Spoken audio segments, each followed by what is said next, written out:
Okay, so we're about to talk to the real one, complacency. I think all of us could use this little tidbit. Solomon had it all: wisdom, wealth, and a beautiful place to worship God. But Solomon abused these great privileges through neglect of God's commands and outright disobedience. Which we've been hearing a lot about obedience and disobedience, so I think we need to listen.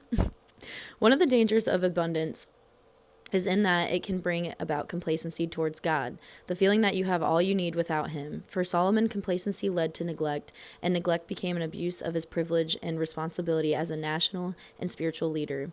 It broke the trust between Solomon and God. God stands ready to forgive the sins resulting from complacency, but He expects us to make every effort to stop the sinning. Unfortunately, Solomon wasn't willing to stop. What privileges and responsibilities are you in danger of abusing? Make an inventory of them now and take steps to change before complacency keeps you from even recognizing them. Yikes. I feel like that hits home. I'm like,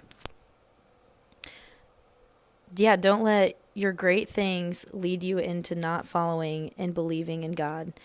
Sometimes you can get so wrapped up into things that you're like, I got everything I need. Like, thank you, or you might also be like, and things you don't want, and you like aren't seeking out the right thing. You're being complacent regardless, and you always got to still keep worshiping because you got here for a reason. You got here being guided, and you just always have to give thanks in every aspect, and you can always learn and do better. Like, we can always keep growing, so there's no reason to stay complacent and shield yourself in that bubble, because there's a life to live, there's people to touch, there's things to do. Okay, like, He loves this for us, that we feel comfortable in our living style and what's happening, but like, you still got to get out there and you still got to do things, you still got to make a difference.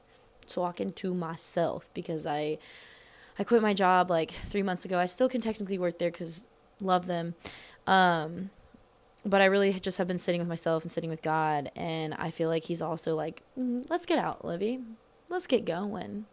And like, I'm thankful that I'm comfortable and I'm at peace with where I'm at in my life and able to connect with my family members and everything, and have the time to do certain things that I've always wanted to do, such as this. But there's still a whole life that we need to get out there and live, and conversations that need to be had.